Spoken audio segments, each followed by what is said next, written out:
Imagine waking up 3 times a night just to use the bathroom, noticing foam in the toilet bowl every morning, and feeling exhausted no matter how much you sleep. If any of that sounds familiar, or if your doctor recently mentioned your creatinine number is climbing, stop scrolling right now. What you're about to hear could reshape how you think about your kidney health, and it might be one of the most important videos you watch this year. I'm Dr. William, a kidney specialist with more than 2.5 decades of clinical experience. Over those years, I've sat face-to-face with thousands of patients, many of them older adults, right here in the United States, walking into my office confused, frightened, and desperate for answers. The question I hear almost every week, without fail, is simple. Doctor, is there something I can eat that actually helps my kidneys? And my honest answer is yes. There genuinely is. But the real answer isn't a single food or a magic trick. It depends entirely on what you eat, how you cook it, and how much you consume.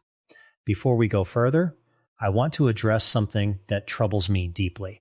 Scroll through the internet and you'll find countless videos promising your creatinine will drop overnight, or that some secret drink will cure kidney disease in 3 days.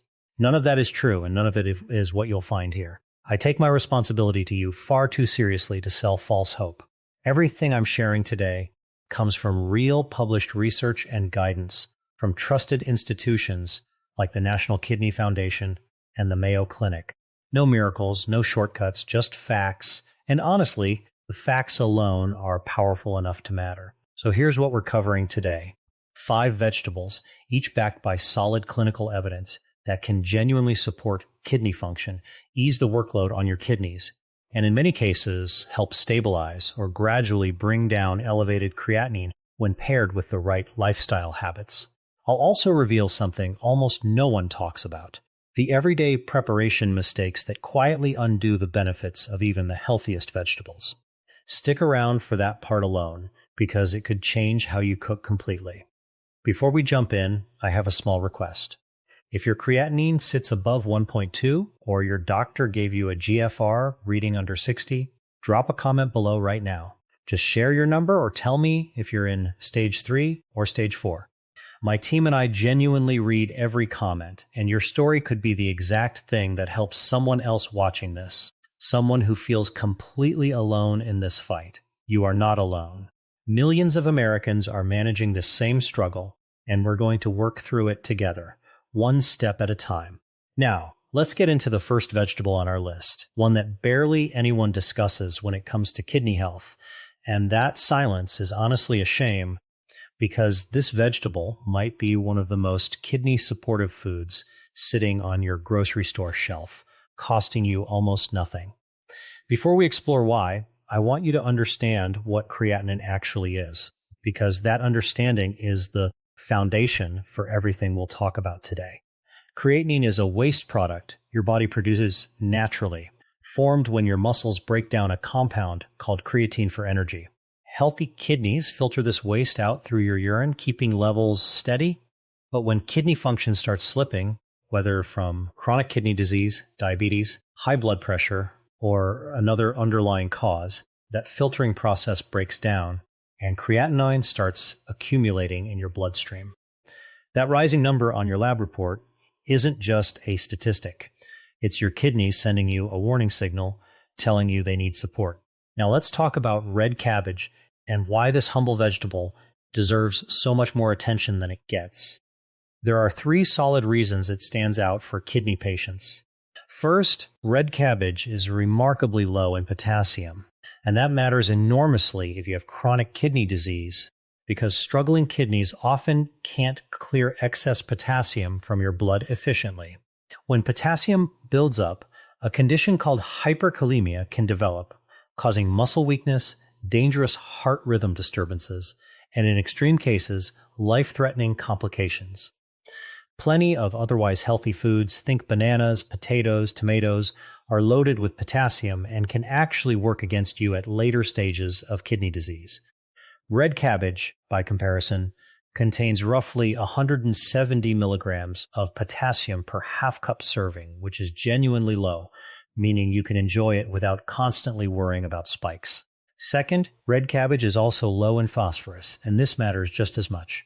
As kidney function declines, phosphorus removal becomes harder too, and excess phosphorus slowly pulls calcium from your bones while calcifying your blood vessels, one of the reasons kidney disease is so closely tied to heart problems. Red cabbage delivers real nutrition without dumping phosphorus into your system. Third, and this is where things get genuinely exciting scientifically, red cabbage is rich in anthocyanins, the natural pigments responsible for its deep purple-red color. These compounds are powerful anti-inflammatory agents, and research published in respected journals, including the Journal of the American Society of Nephrology, shows inflammation plays a central, ongoing role in worsening chronic kidney disease. This isn't just about filtration anymore. It's about inflammation damaging kidney tissue over time, and anthocyanins help interrupt that destructive cycle. They won't reverse existing damage, but they may slow future decline, and that distinction matters enormously for your long-term outlook. Here's a mistake I see constantly. People steam red cabbage until it turns soft and mushy, which is exactly the wrong approach, because overcooking destroys much of its anthocyanin content. Heat breaks these pigments down. For maximum benefit, eat red cabbage raw in a salad or slaw, or steam it lightly for just 2 to 4 minutes so it keeps its color and crunch. If it fades from purple to a dull blue-gray, you've overcooked it. Simple as that.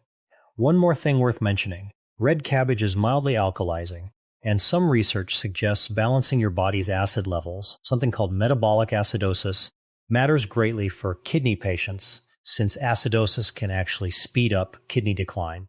Eating alkalizing plant foods like red cabbage may help buffer against that.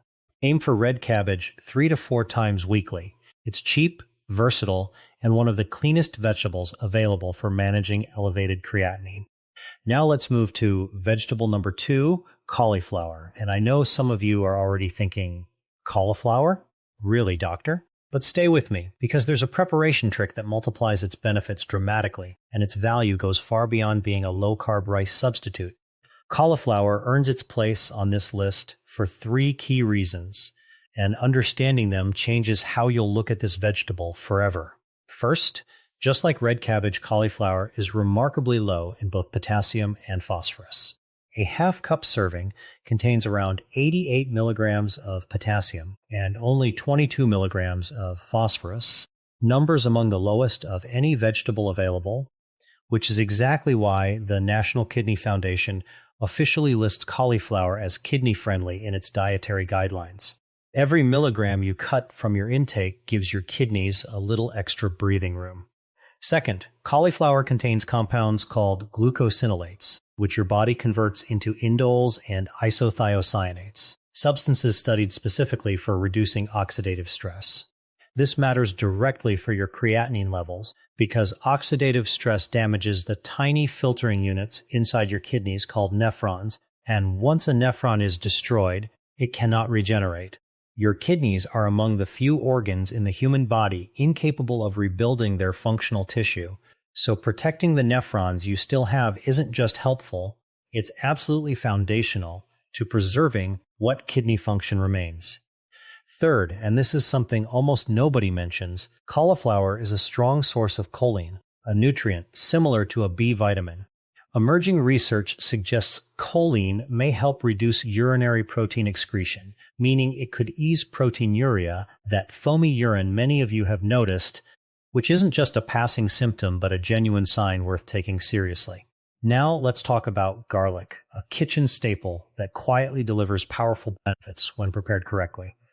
Garlic's most active compound, allicin, only forms properly when garlic is crushed or finely chopped and then left to rest for about 10 minutes before cooking. Skip that resting period, and you lose much of its potency. After waiting, lightly sautéing it preserves most of its beneficial properties. Moderation matters here too. Garlic isn't something to consume in large therapeutic doses without medical guidance, but 1 to 2 cloves daily, used naturally in cooking, is generally considered safe for most people with chronic kidney disease. If you're on blood thinners or certain blood pressure medications, though, check with your doctor first, since garlic can mildly intensify how those drugs work. And here's the bigger picture worth understanding. No single food fixes kidney health alone. Garlic contributes as part of a broader pattern, lowering inflammation, supporting healthy blood pressure, and improving vascular function over time, and that combination indirectly eases strain on your kidneys. Now, vegetable 4, spinach, and this one requires real nuance. Spinach is undeniably nutrient-dense, packed with folate, magnesium, vitamin K, and antioxidants like lutein and beta-carotene, all of which fight oxidative stress, the same damaging process we discussed earlier. But spinach also contains oxalates, compounds that bind with calcium and can contribute to kidney stone formation in people prone to them, which is exactly why spinach carries a controversial reputation among kidney patients. Still, this shouldn't be oversimplified. Most people with chronic kidney disease who don't have a history of calcium oxalate stones can safely include small, cooked portions of spinach in a balanced renal diet. Cooking actually reduces its oxalate content, making it far more tolerable than eating it raw. The real key is portion control and proper preparation, not total avoidance. A small serving a few times weekly, mixed into a varied vegetable rotation, is worlds apart from daily raw spinach smoothies, which can genuinely be risky for higher-risk individuals. This is exactly why personalized dietary planning matters so much in kidney care. What works well for one patient may need real adjustment for another, depending on lab results, stone history, and overall kidney function. Now let's talk about gut health for a moment, because it connects directly to everything we've covered. Improving your gut microbiome isn't just about digestion, it directly affects how hard your kidneys have to work. Fiber-rich vegetables like red bell pepper help feed beneficial gut bacteria, which may reduce the production of harmful uremic toxins over time, another important, if indirect, pathway through which your diet supports kidney health. When it comes to preparation, red bell peppers are best eaten raw or lightly cooked. Since raw peppers preserve their full vitamin C content, a nutrient sensitive to heat that degrades quickly with prolonged cooking. If you prefer them cooked, quick sautéing or light roasting beats boiling every time, since boiling leaches water-soluble nutrients straight into the cooking water. Red bell peppers are also incredibly easy to work into daily meals, tossed into salads, sliced as snacks, mixed into omelets, or lightly cooked alongside cauliflower and cabbage, making them one of the simplest vegetables to include consistently without feeling restricted. Several servings a week is generally safe and beneficial for most people with early to moderate kidney disease, always adjusted to your personal lab values. Now, our fifth and final vegetable, zucchini, often the most misunderstood of them all.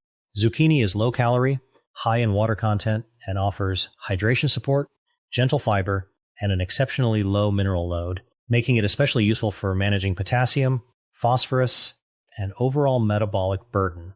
Its extremely low potassium content means you can eat larger portions without major impact on blood potassium levels, a critical factor at more advanced stages of kidney impairment. It also contains lutein and zeaxanthin, antioxidants more commonly linked to eye health, but equally valuable for reducing systemic oxidative stress throughout the body. Its high water content supports proper hydration too, helping your kidneys filter waste, including creatinine more efficiently, though it won't dramatically flush or detox anything, as some online claims suggest. For best results, cook zucchini lightly through steaming, sautéing, or roasting. Looking at all 5 vegetables together, red cabbage, cauliflower, garlic, red bell pepper, and zucchini, the real theme isn't miracle healing. It's metabolic efficiency. Lower potassium and phosphorus burden, stronger antioxidant protection, reduced inflammation, and better vascular and gut health. But none of this replaces medical treatment. It supports it, working alongside regular monitoring and guidance from your nephrologist. Kidney support comes through consistency, not extremes, small correct choices repeated daily. So if this video gave you real value, hit subscribe, share it with someone who needs it, and drop your creatinine number in the comments below. Let's support each other through this journey.